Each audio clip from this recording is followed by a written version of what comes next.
आज के वचन में। आज के वचन को हम लोग दो पैसेजेस को आज की सुबह देखने जा रहे हैं, एक लूक यानी कि लूका रचित सुसमाचार से और दूसरा मरकुस रचित सुसमाचार से। ये दोनों एक ही चीजें हैं जो मरकुस और लूका ने लिखा है, और जो शुरू के 4 किताब है नए नियम में, यानी कि मत्ती, मरकुस, लूका और यूहन्ना, इन चारों किताब को हम सिनॉप्टिक गॉस्पेल्स कहते हैं। सिनॉप्टिक है ना, सिनॉप्टिक का मतलब होता है, आप सभी को जानते हैं, ऑप्टिक्स का मतलब क्या होता है, जब हम चश्मा पहनते हैं इसीलिए हम लोग बोलते हैं इसको ऑप्टिकल, है ना। और कई बार चश्मे के दुकान में लिखा रहता है ऑप्टिक्स या फिर ऑप्टिकल, जिसका मतलब है एक नजरिया या एक दृष्टिकोण जिससे हम और आप चीजों को देखते हैं, पर्सपेक्टिव। और इसीलिए सिनॉप्टिक का मतलब होता है, सिन का मतलब होता है एक जैसा, और ऑप्टिक का मतलब होता है दृष्टिकोण। यानी ये 4 किताब मुख्य रूप से सिनॉप्टिक है, यानी एक दृष्टिकोण से लिखा हुआ है। और इसीलिए अलग अलग राइटर्स तो हैं, लेकिन जो घटनाएं घटी हैं वो एक ही चीज है, और उन घटनाओं को होते हुए अलग अलग लोग अपनी दृष्टिकोण से देख रहे हैं, और अपनी दृष्टिकोण को वे किताबों में लिखते हैं। और इसलिए जब हम लूका रचित सुसमाचार पढ़ते हैं, उसमें सीधी बात या फिर वही बातें लिखी है जो मरकुस में लिखा है, पर दोनों लेखकों का दृष्टिकोण या लिखने का तरीका बिल्कुल अलग है। और इसलिए जरूरी है कि हम इन 2 पैसेजेस को आज की सुबह पढ़ेंगे। मेरे साथ में निकाले लूका रचित सुसमाचार, उसका 13 अध्याय और उसके 6 से लेकर के 9वें पद तक आज हम लोग पढ़ेंगे। लूका रचित सुसमाचार, उसका 13 अध्याय, चैप्टर 13 वर्स 6 to 9। यहां पर इस प्रकार से लिखा है, फिर उसने यह दृष्टांत भी कहा, किसी की अंगूर की बारी में एक अंजीर का पेड़ लगा हुआ था। वह उसमें फल ढूंढने आया, परंतु ना पाया। तब उसने रखवाले से कहा, देख, 3 वर्ष से मैं इस अंजीर के पेड़ में फल ढूंढने आता हूं, परंतु नहीं पाता। इसे काट डाल कि यह भूमि को भी क्यों रोके रहे। उसने उसको उत्तर दिया, हे स्वामी, इसे इस वर्ष और रहने दे, और मैं इसके चारों ओर खोदकर खाद डालूं। यदि आगे को फले तो भला, नहीं तो उसे काट डालना चाहिए। ठीक है, मेरे साथ में निकाले मरकुस रचित सुसमाचार, उसका 11 अध्याय।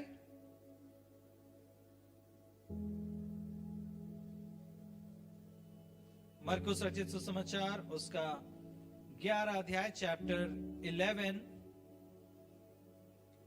और उसका 12 से लेकर के 14 और 20 से लेकर के 21, 20 और 21। ओके, सबसे पहले हम लोग 12 से 14 पढ़ेंगे। यहां लिखा है, इस दिन दूसरे दिन जब वे बैतनिया को निकले तो उसको भूख लगी। वह दूर से अंजीर का एक हरा पेड़ देख करके निकट गया कि क्या जाने उसमें कुछ पाए, पर पत्तों को छोड़ कुछ ना पाया, क्योंकि फल का समय ना था। इस पर उसने उससे कहा, अब से कोई तेरा फल कभी ना खाए। और उसके चेले सुन रहे थे। 20 और 21। फिर भोर को जब वे उधर से जाते थे तो उन्होंने उस अंजीर के पेड़ को जड़ तक सूखा हुआ देखा। पतरस को यह बात स्मरण आई और उसने उससे कहा, हे रब्बी, देख, यह अंजीर का पेड़ जिसे तूने श्राप दिया था सूख गया है। आइए हम लोग प्रार्थना करेंगे। प्रभु, हम धन्यवाद करते हैं आज की इस सुंदर सुबह के लिए। हम धन्यवाद करते हैं क्योंकि तू महान, जीवित, सामर्थी, भय योग्य परमेश्वर है। तू अद्भुत कार्यों को करने वाला अनुग्रहकारी परमेश्वर, आज की सुबह हमसे बातचीत कर। प्रभु, इन वचनों को हम आपके हाथों में सौंपते हैं। आपकी गुड़ बातों को, आपके चीजों को सीखने के लिए हमारा मदद कर। हम सारी बातों के लिए धन्यवाद करते हैं, सारा आदर और महिमा आपको देते हैं। यीशु मसीह के नाम से हम इस दुआ को मांगते हैं, आमीन। कि जितने लोग अभी आए, आपका स्वागत है, वेलकम। हम इस वचन को पढ़ें और इस वचन में हमने अंजीर के पेड़ के वृक्ष के बारे में एक तो दृष्टांत को सुना और दूसरा एक घटना को होते हुए, एक मिरेकल को या एक आश्चर्य कर्म को होते हुए हम लोगों ने देखा। पहले जो पैसेज था लूका रचित सुसमाचार में, उसमें हम लोगों ने देखा एक मालिक है जो अपने बगान में, जो कि अंगूर का बगान है, उसमें उसने एक वृक्ष को लगाया था, अंजीर का वृक्ष, लेकिन 3 साल बीत चुके और वो वृक्ष में किसी भी प्रकार का फल नहीं लग पा रहा। और वो उस रखवाले को कहता है कि इस वृक्ष को काट डालो, क्योंकि इसका कोई फायदा नहीं, क्योंकि ये फल दे ही नहीं रहा। लेकिन उस रखवाले ने कहा कि 1 साल और देख लेते हैं, जब मैं इसमें खाद डालूंगा, पानी डालूंगा, इसकी सेवा करूंगा, तो हो सकता है इसमें फल आए। यदि आए तो अच्छा, यदि नहीं आए तो इसे हम काट डालेंगे। दूसरे पैसेज में मरकुस रचित सुसमाचार में, मार्क में, हम लोगों ने इस बात को पढ़ा, यीशु मसीह को भूख लगी, वो रास्ते से जा रहा था, उसे एक अंजीर का पेड़ दिखा और उसने कहा, वो उसके पास जाकर के फल ढूंढने लगा, लेकिन उसे कोई भी फल नहीं दिखा, सिर्फ पत्ते नजर आए। और प्रभु यीशु मसीह ने कहा, अब से तेरा फल कोई खाने नहीं पाएगा। जब वे वापस आ रहे थे दूसरे दिन, तो उन लोगों ने अपनी नजर को घुमाया और देखा कि वो वृक्ष पूरा सूख चुका है। तब पतरस ने कहा, हे रब्बी, देख ये वृक्ष क्या हो गया, सूख गया, जिसको तूने आज्ञा दी थी। प्रभु महान है, इस वचनों से हमें आज के दिन में आशीषित करेगा। पर इन दोनों पैसेजेस में हमने एक चीज कॉमन देखा और वो था फल का लगना। दोनों अंजीर के वृक्ष हैं और इन दोनों वृक्षों में फल नहीं लग पा रहा। और इसीलिए आज हम और आप अपने आप को एक ऐसे वृक्ष के समान या एक ऐसे पेड़ के समान पाते हैं जिसमें शायद बहुत सारे फल हों या फिर शायद एक भी फल नहीं लगा। अंजीर के पेड़ इज़राइल के समय में बहुत ही महत्वपूर्ण होते थे, बहुत ही इंपॉर्टेंट होते थे। और पूरे बाइबल में पुराने नियम से लेकर के नए नियम में जब हम पढ़ते हैं तो हम देखते हैं कि उसमें अंजीर के पेड़ का वृक्ष का जो दृष्टांत है या जिक्र है वो बहुत बार किया हुआ है, लगभग 60 बार या 60 टाइम्स वहां पर अंजीर के वृक्ष के बारे में लिखा हुआ है। सबसे पहला अंजीर का वृक्ष का जो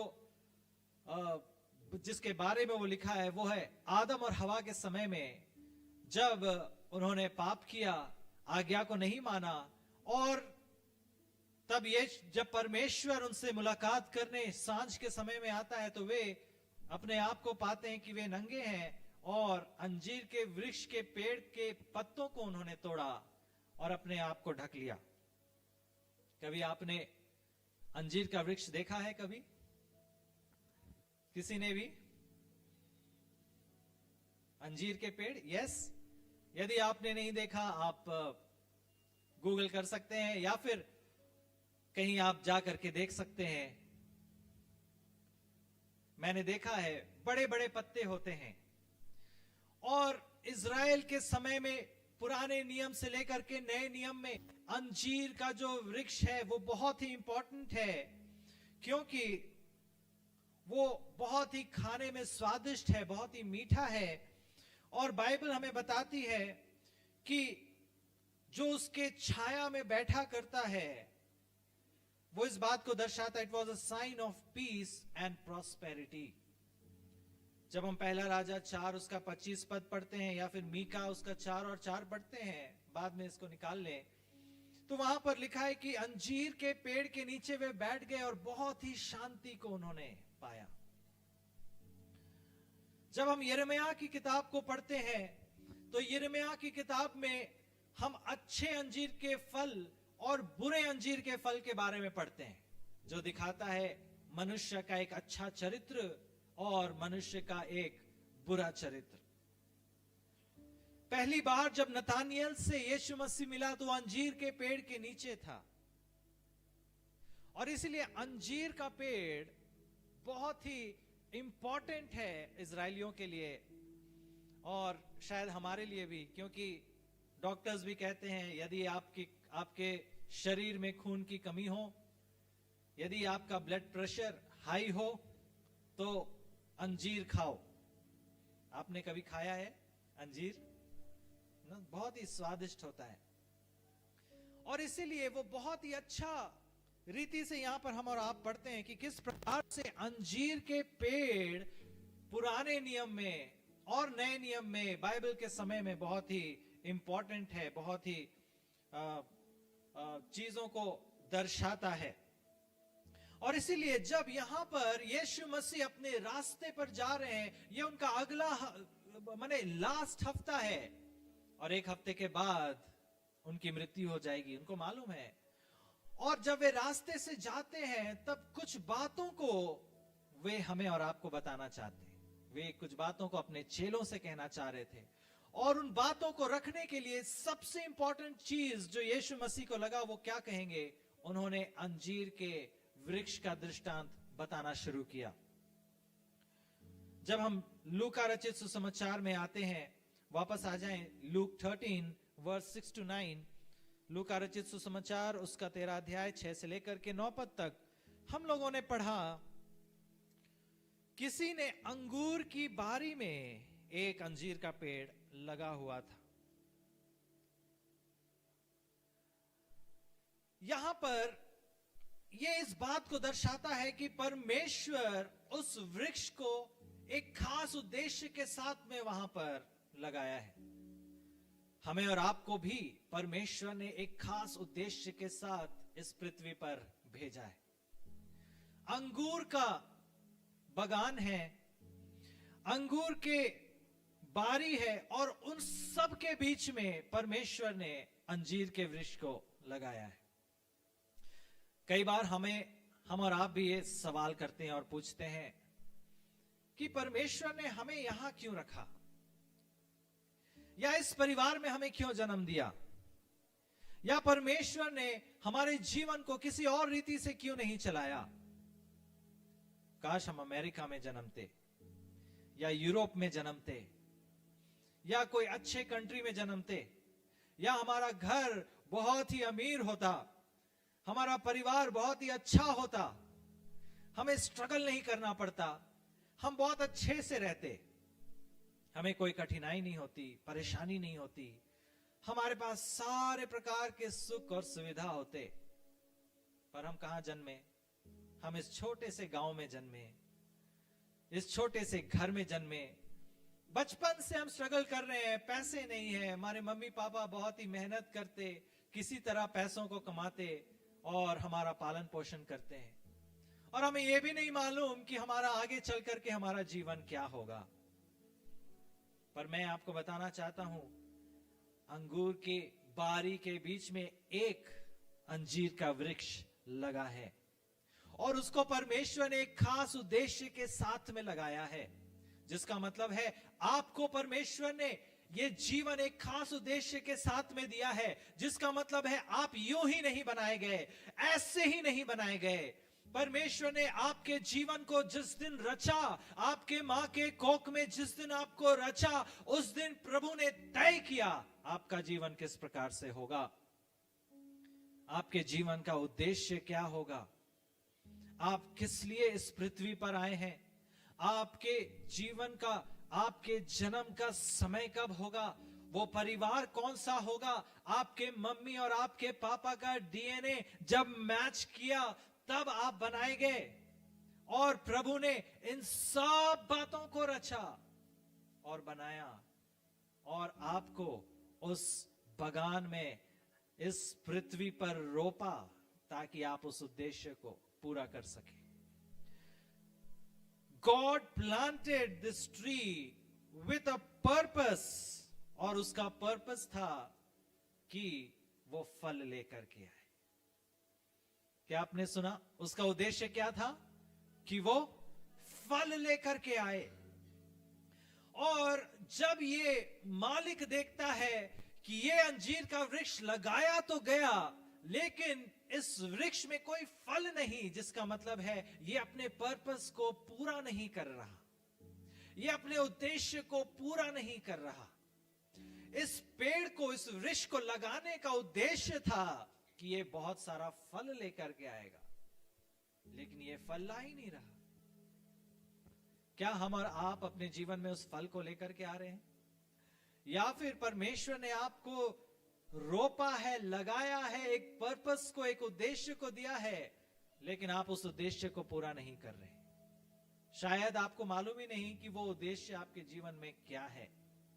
शायद आपको मालूम ही नहीं कि आपके जीवन में वो पर्पस क्या है जिसके लिए प्रभु ने आपको बनाया है।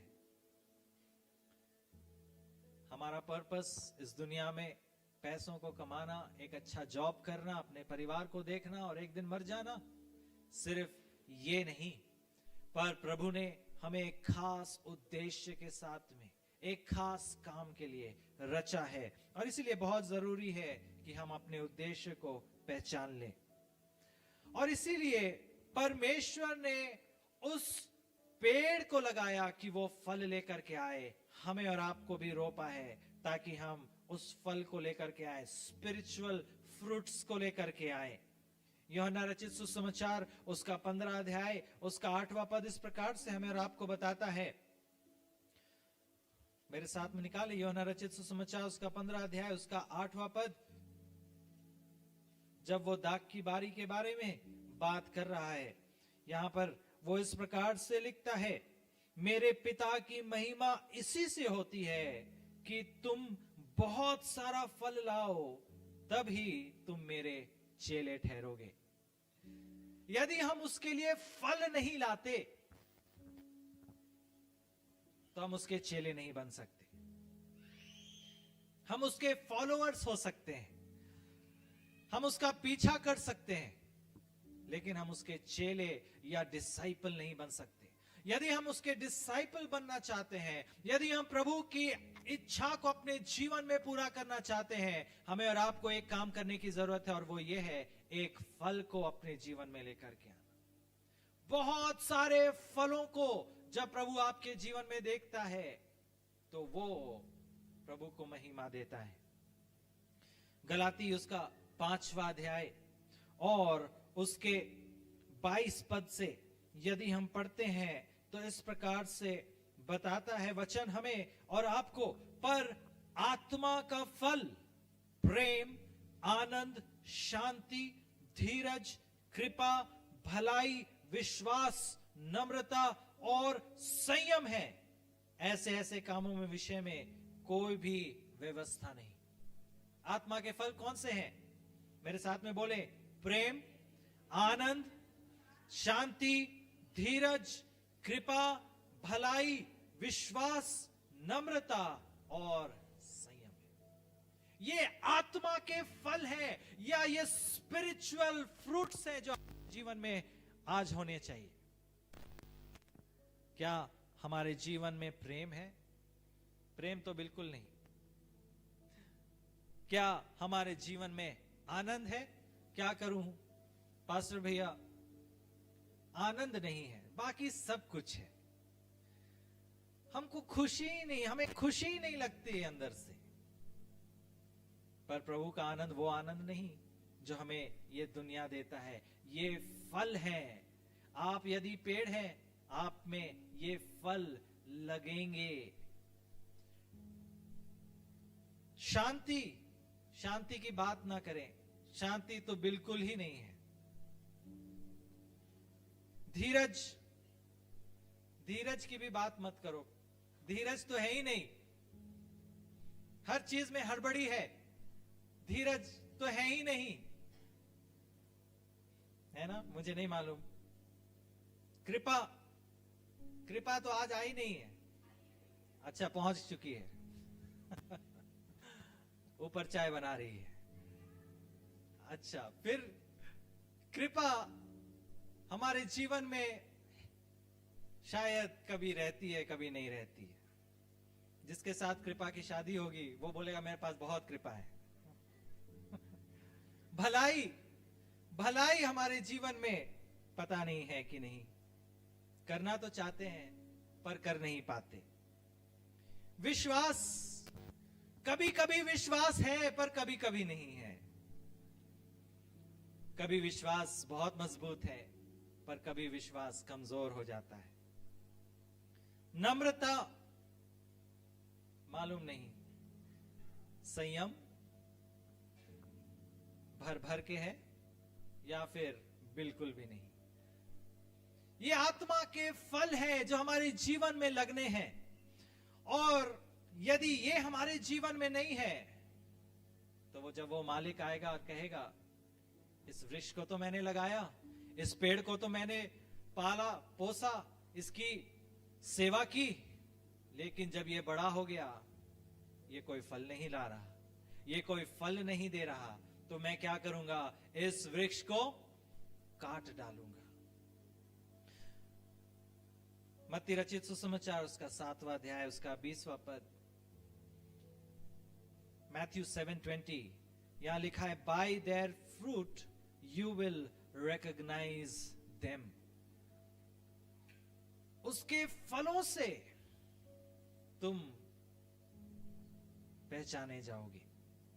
तुम्हारे अंदर जो फल लगे हैं, जो आत्मा के फल हैं, जो स्पिरिचुअल फ्रूट्स हैं, उसके द्वारा तुम पहचाने जाओगे तुम कौन हो। जिसका मतलब है योर आइडेंटिटी, तुम्हारी पहचान, तुम्हारे फल हैं जो तुम्हारे जीवन में लगते हैं। एक अच्छा पेड़ का जो आइडेंटिटी है वो अच्छा है या बुरा है, वो किससे होता है? उसके फल से। तुम्हारे काम, तुम्हारे आत्मिक काम, तुम्हारे आत्मिक फल, तुम्हारे वरदान तुम्हें बताएंगे तुम प्रभु में कितने मजबूत हो। तुम्हारे फल से तुम पहचाने जाओगे।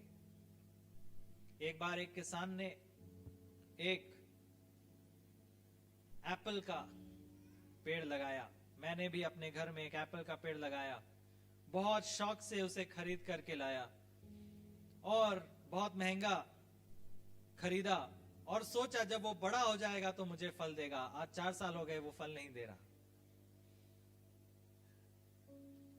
और कई बार वो बहुत ही खराब होता है, क्योंकि हम क्या करते हैं, उसे बहुत मेहनत से उसे लगाते हैं, उसकी सेवा करते हैं, लेकिन यदि वो फल ना दे तो फिर क्या फायदा। ठीक उसी प्रकार से हम पेड़ सिर्फ शेड के लिए या फिर छाया के लिए नहीं लगाते। हम कोई फल का पेड़ लगाते हैं तो हम चाहते हैं कि उसमें फल लगे। यदि परमेश्वर ने हमारे लिए अपने लहू को बहाया, यदि प्रभु यीशु मसीह ने आपके लिए अपनी जान को कुर्बान कर दिया, यदि परमेश्वर ने आपके जीवन को अच्छा बनाया, यदि आपको बचाया, तो प्रभु चाहता है आपके जीवन से वो फल भी लगना शुरू हो जाए। कई बार हम और आप दिखते हैं कि हम बहुत फलदायक हैं। कई बार हम स्पिरिचुअली बहुत ही हेल्दी दिखते हैं। हम चर्च मिस नहीं करते, हर संडे हम चर्च आते हैं। हम अपने बाइबल को बहुत अच्छे से जानते हैं। हम बहुत ही अच्छे अच्छे रिलीजियस वर्ड्स को बोलते हैं। क्या आप जानते हैं रिलीजियस वर्ड्स क्या होते हैं? बहुत ही धर्मी शब्द जो सुनने में बहुत अच्छा लगता है। हर बात पर प्रेज द लॉर्ड, हर बात पर हालेलुया, हर बात पर हम प्रभु का नाम लेते हैं। लेकिन परमेश्वर हमारे जीवन से सिर्फ अच्छे शब्दों को नहीं चाहता।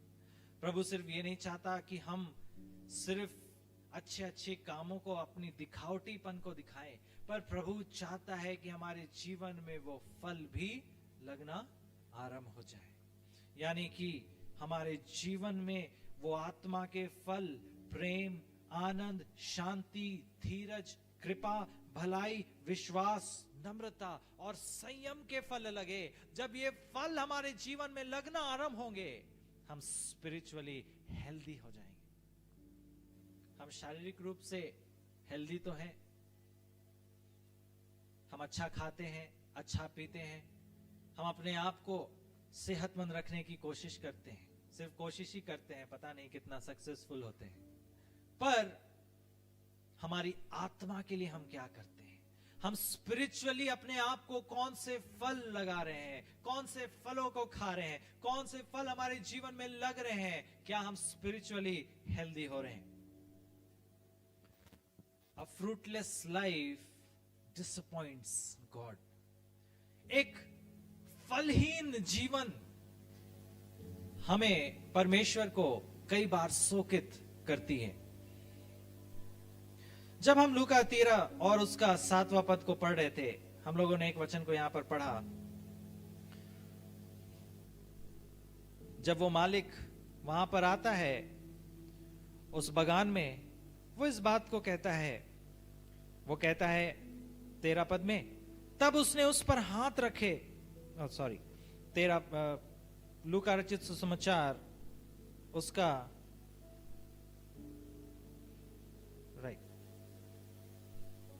उसका 13 अध्याय उसका 6ठा पद, 6ठा और सॉरी उसका 7वां पद। यस, तब उसने उस बारी के रखवाले से कहा, देख 3 वर्ष से मैं इस अंजीर के पेड़ के फल को ढूंढने आता हूं, परंतु नहीं पाता। इसे काट डाल कि यह भूमि को भी क्यों रोके रहे। यदि हमारे जीवन में फल नहीं लगते तो प्रभु शोकित होता है। और जैसे ये मालिक, प्रभु यीशु मसीह यहां पर बताना चाह रहे हैं, जैसे ये मालिक उस बात को कहता है, इस पेड़ को काट डाल, ये कोई फायदा नहीं कर रहा, ये भूमि को भी रोके हुए है। जिसका मतलब है यदि ये हट जाए तो उसमें कुछ और काम होना शुरू होगा। यहां से हम और आप क्या सीखते हैं? कई बार हम प्रभु की सेवा में पीछे हटते हैं। कई बार हम कहते हैं कोई और आगे करेगा, कोई और आकर के उस काम को करेगा, और हम प्रभु की सेवा में कई बार अपने आप को पीछे करते हैं। हमारे जीवन में वो फल नहीं लग पाते। प्रभु कहता है वो भूमि को रोके हुए, वो भूमि को छेक लिया है। इससे अच्छा तो ये होता मैं किसी और को वहां पर खड़ा कर देता या किसी और वृक्ष को वहां पर लगा देता, तो वो काम पूरा होता। जब हम और आप सेवा में आगे नहीं बढ़ते, प्रभु किसी और को खड़ा करता है। जब हम और आप कुर्सियों को यहां लगाने नहीं आते, जब हम कहीं थोड़ा सा झाड़ू मारने नहीं आते, हम कहते हैं कोई और कर लेगा। मालूम क्या, प्रभु वो सेवा किसी और को देगा, और जब वो सेवा किसी और को देगा, वो आशीष भी किसी और को मिलेगी। कई बार हम और आप सिर्फ आशीष चाहते हैं, लेकिन उस आशीष के लिए प्रभु की सेवा करने से अपने आप को हम पीछे खींच लेते हैं। ये 3 सालों तक रुका है कि उस अंजीर के पेड़ में कुछ वृक्ष तो लगे, लेकिन वो वृक्ष लग ही नहीं पाता, वो फल दिख ही नहीं रहा।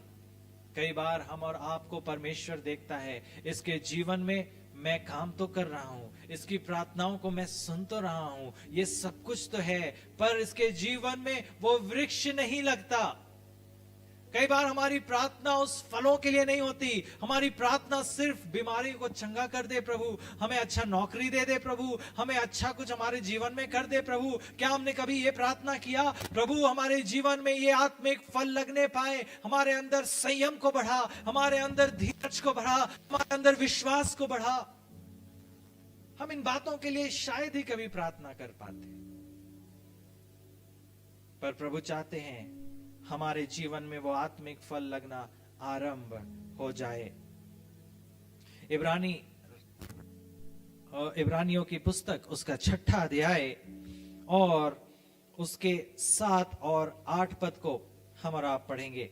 इब्रानी इब्रानियों की पुस्तक उसका 6 अध्याय 7 से लेकर के 8, यहां पर लिखा है, क्योंकि जो भूमि वर्षा के पानी को जो उस पर बार बार है, पी पी कर जिन लोगों के लिए वह ज्योति बोई जाती है, उसके काम का साग पात उपजाती है, वह परमेश्वर से आशीष पाती है। जो भूमि वर्षा की पानी को जो उस पर बार बार पड़ता है, वो वर्षा की पानी को पीता है, और पी करके जिन लोगों के लिए वह ज्योति बोई जाती है, उसके लिए साग और पात उपजाती है। यानी बोलने का मतलब है, हम और आप एक ऐसे भूमि के समान हैं जिसमें वर्षा की पानी पड़ती तो है, लेकिन कई बार हम उसमें कुछ उपजाते नहीं, हमारे अंदर कई बार वो फल लगते नहीं, और बाइबल हमें बताती है उसमें साग पात उपजाती है और वो परमेश्वर से आशीष को पाता है। हम कैसे भूमि है आज जिसमें पानी तो पड़ती है, लेकिन वो पानी में पड़ने के बावजूद भी कोई फल नहीं लगते। हम सिर्फ पानी के लिए प्रार्थना करते हैं, प्रभु हमारे अंदर एक आशीषों की वर्षा दे, हमारे ऊपर में आशीषों की वर्षा कर। हम बार बार प्रार्थना तो करते हैं, लेकिन क्या फल लगते हैं? क्या वो वृक्ष, क्या वो पानी जो हम में पड़ता है, जो प्रभु हमें और आपको, जो हमारे अंदर हमारे ऊपर में जो मेह को बरसाता है, क्या वो मेह बरसने के बाद हमारे जीवन में वो फल लगने आरंभ होते हैं? और इसलिए ये वचन हमें और आपको कहता है, यदि आपको प्रभु से आशीष चाहिए, हमें और आपको सबको आशीष चाहिए, पर आशीष के बाद क्या हम फल लगने के लिए तैयार हैं? क्या हमारे आत्मिक जीवन में वो आत्मिक फल लग रहे हैं या नहीं लग रहे? इमेजिन करिए, किसी के पास किसी ने एक बहुत अच्छा गाड़ी खरीदा, बहुत ही सुंदर, अंदर बाहर वो चमक रही है, ब्रांड न्यू कार आप अपने घर में लेकर के आए, लेकिन अगली सुबह जब आप उसमें बैठकर उसको स्टार्ट किए तो वो गाड़ी स्टार्ट ही नहीं हो रही। तो आपको कैसा लगेगा? वो दिखने में तो बहुत अच्छी है, उसका पेंट बहुत अच्छा है, उसका कलर बहुत अच्छा है, वो अंदर से बहुत अच्छी, उसके सीट बहुत कंफर्टेबल है, सब चीज बहुत अच्छा है, लेकिन स्टार्ट करो तो स्टार्ट ही नहीं होती। क्या कोई फायदा है? हमारा और आपका आत्मिक जीवन बहुत अच्छा है, हम कलीसिया तो जा रहे, हम बाइबल तो पढ़ रहे, हम सब कुछ कर रहे, लेकिन आत्मा के फल हमारे जीवन में लग ही नहीं रहे। प्रभु कहता है, ऐसे वृक्ष को मैं काट डालूंगा, क्योंकि ये कुछ नहीं कर रहा, ये सिर्फ जगह घेरे है, ये सिर्फ समय को रोक करके रखा है, ये कुछ भी नहीं कर रहा। मैं क्या करूंगा? मैं इस वृक्ष को काट डालूंगा। God did not save us to decorate the church. कई बार हम चर्च को डेकोरेट करते, सिर्फ परमेश्वर ने हमें इस कलीसिया में यूं ही नहीं रखा to decorate the church, but he saved us to transform the world. परमेश्वर ने हमें और आपको इस दुनिया को बदलने के लिए, अपने जीवन में उस आत्मा के फलों के द्वारा लोगों को जीतने के लिए, उस आत्मा के फलों के द्वारा एक अद्भुत कामों को करने के लिए परमेश्वर ने हमें और आपको रखा है। लूका रचित सुसमाचार में हम वापस आए तो उसका 13 अध्याय और 6 पद से आगे 8 और 9 पद पढ़ेंगे। उसने उसको उत्तर दिया, हे स्वामी, इसे इस वर्ष और रहने दे कि मैं इसके चारों ओर खोद करके खाद डालूं। यदि आगे को फल लगे तो भला, नहीं तो उसे काट डालना। God gives another chance to अस।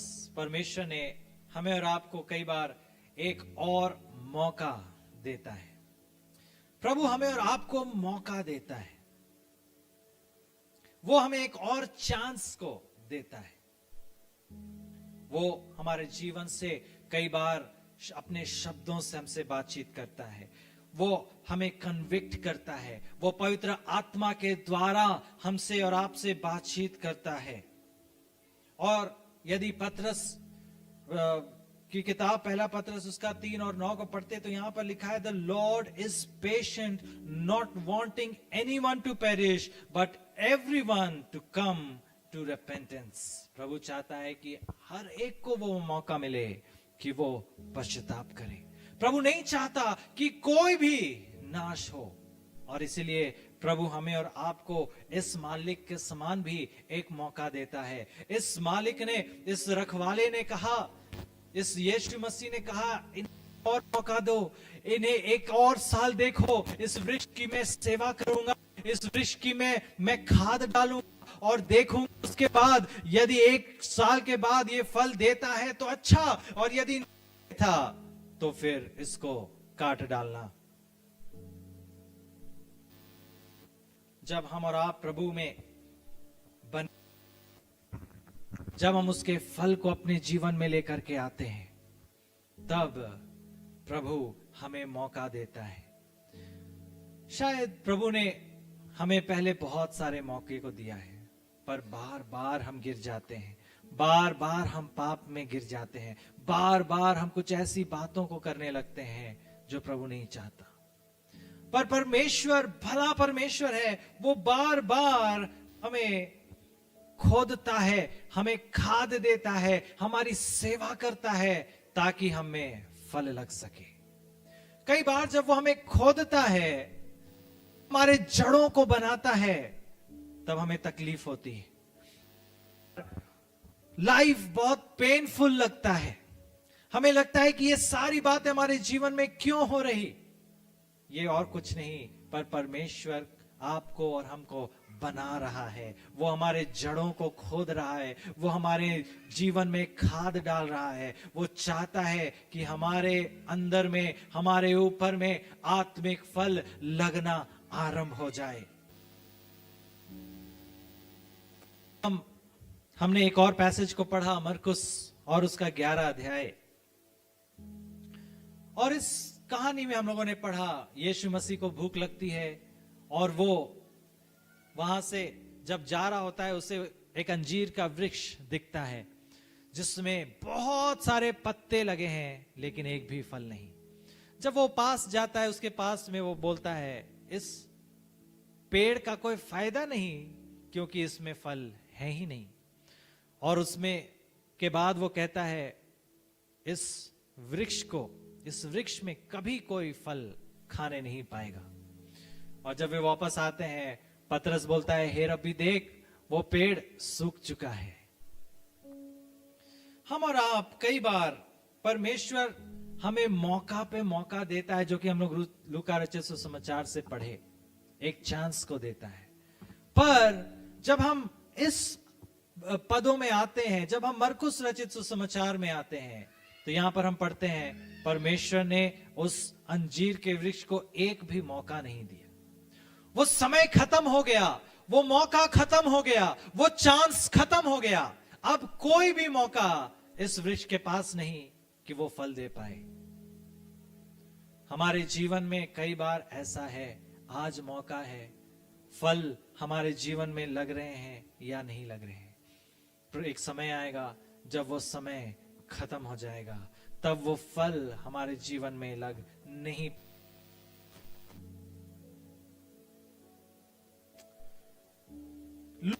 सुसमाचार में परमेश्वर ने कहा, I will give you more time, but in mark God says the time has come. वो समय अब खत्म हो रहा है। लूका में परमेश्वर का धीरज हम और आप देख पाते हैं, लेकिन मरकुस रचित सुसमाचार में हम लोग परमेश्वर के जजमेंट को या न्याय को अपने जीवन में देखते हैं। वो समय बहुत ही कम है, वो समय बहुत ही कम है जब हमारे जीवन में फल का लगना आरंभ होगा। यदि अभी तक हमारे जीवन में वो फल नहीं लगे, हमें कुछ सोचने की जरूरत है। हम कहां कमजोर पड़ रहे हैं, हमारे जीवन में कौन सी गलती हो रही है, हमारे जीवन से कौन सी ऐसी बातों की कमी रह गई है, यदि हमारे जीवन में फल नहीं लग पा रहे। इज़राइल उस अंजीर के पेड़ के वृक्ष के समान है, उस वृक्ष के समान है जिसमें कोई फल नहीं लग पाते। आज हम और आप भी शायद उस इज़राइल के समान हैं जिसमें कोई भी फल नहीं लग पा रहे। हम कलीसिया में आते तो हैं, हम प्रार्थना तो करते हैं, लेकिन वो फल नहीं नजर नहीं आता। हमारे जीवन में वो सारी बातें दिखती तो हैं, लेकिन वो फल नजर नहीं आते। इज़राइल भी उस लॉ को, उस व्यवस्था को पूरा कर तो रहे थे, लेकिन उनके जीवन में ये फल नहीं दिख रही। ठीक उसी प्रकार आज प्रभु हमारे जीवन में उस बातों को जांचता है, क्या हमारे जीवन में वो फल लग रहे हैं?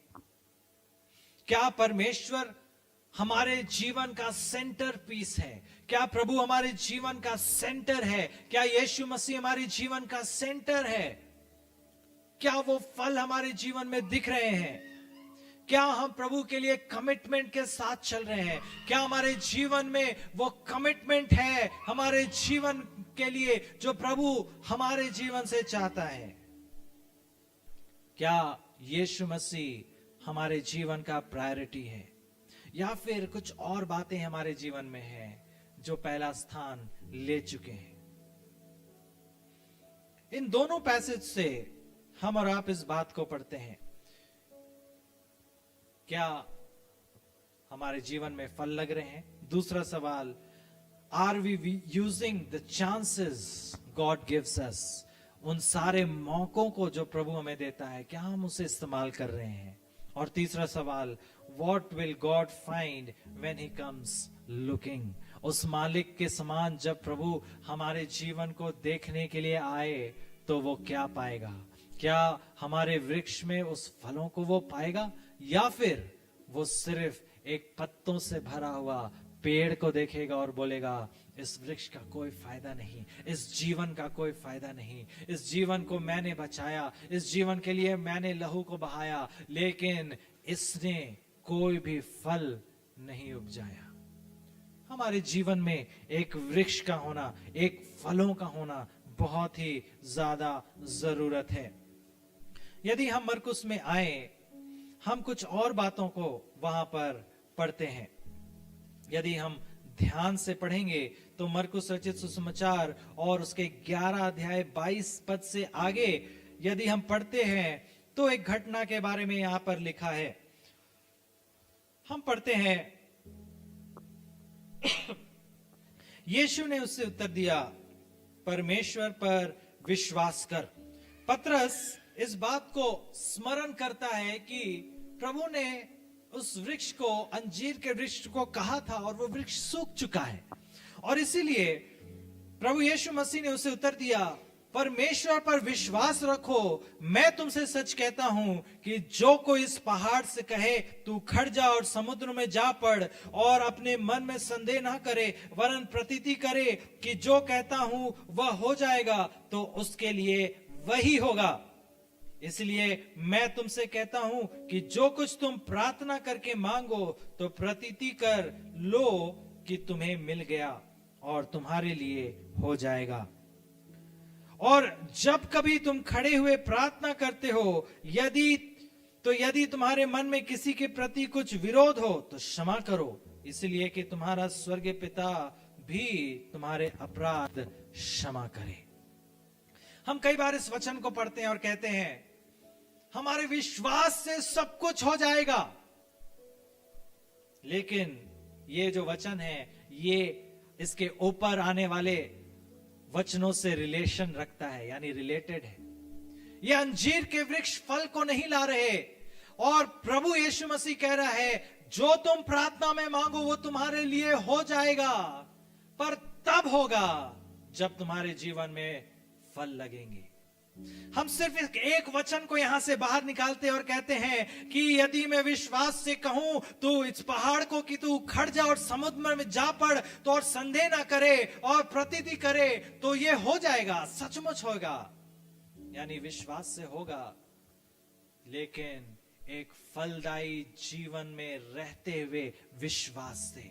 और इसीलिए प्रभु इस बात को कहता है, जब कभी तुम प्रार्थना करते, खड़े होकर के प्रार्थना करते हो 25 पद में, तो यदि तुम्हारे मन में किसी के प्रति कुछ विरोध हो तो क्षमा करो। क्षमा करने का फल है यदि तुम्हारे जीवन में। इसलिए तुम्हारा स्वर्गीय पिता भी तुम्हारे अपराध को क्षमा करे, और यदि तुम क्षमा ना करो तो तुम्हारा पिता जो स्वर्ग में है तुम्हारा अपराध क्षमा ना करेगा। यदि, कहने का मतलब यहां पर यह है, यदि तुम्हारे जीवन में फल नहीं है और फिर भी यदि तुम विश्वास करके कहते हो हमारी प्रार्थना सुनी जाएगी, बिना फल के प्रार्थना नहीं सुनी जाएगी। बिना फल के विश्वास का होना कोई भी फायदा नहीं है। बिना फल के यदि हम विश्वास से भी इस पहाड़ को कहें कि वो हट जाओ तो नहीं हटेगा। यदि हम बीमारी को भी कहें कि बीमारी खत्म हो जाओ तो नहीं खत्म होगा। यदि हमारे जीवन में आत्मिक फल, तो आश्चर्य कर्म होना आरंभ होते हैं। हालेलुया। यदि हमारे जीवन में फल शुरू होते हैं, तब वो विश्वास होना, विश्वास के काम हमारे जीवन में प्रकट होना आरंभ होते हैं। तब हमारे जीवन में जब प्रभु आत्मिक फलों को देता है, आत्मिक फल लगते हैं और हम कहते हैं ये बीमारी यीशु मसीह के नाम से चली जाए, वो यीशु के नाम से खत्म होने पाएगी। यदि विश्वास से कहते हैं अंधे आंखें खुल जाए, तो वो अंधी आंखें खुल जाएगी। क्यों होगी? क्योंकि प्रभु ने कहा मेरे जाने के बाद तुम मुझसे भी बड़े बड़े काम को करोगे। यदि हम विश्वास के साथ अपने जीवन में फलों को लेकर के आते हैं और वो फलों के द्वारा प्रभु हमारे जीवन में आशीष को देता है, हमारे द्वारा प्रभु अद्भुत और आश्चर्य कर्मों को करता है। क्या हमारे जीवन में वो फल लग रहे हैं? क्या हमारा जीवन एक फ्रूटफुल जीवन है या फिर एक फ्रूटलेस जीवन, उस अंजीर के पेड़ के समान हमारा जीवन है? यदि हम और आपका जीवन एक फलदायक जीवन है, प्रभु हमें आशीषित करता है। और यदि नहीं, प्रभु उस पेड़ को काट डालता है और उसके जगह पर किसी और को खड़ा करता है, किसी और पेड़ को खड़ा करता है जो फल को लेकर के आता है। आइए हम प्रार्थना करेंगे इस सुंदर संदेश के लिए जो परमेश्वर ने आज की सुबह हमें दिया है। हाँ प्रभु, हम धन्यवाद करते हैं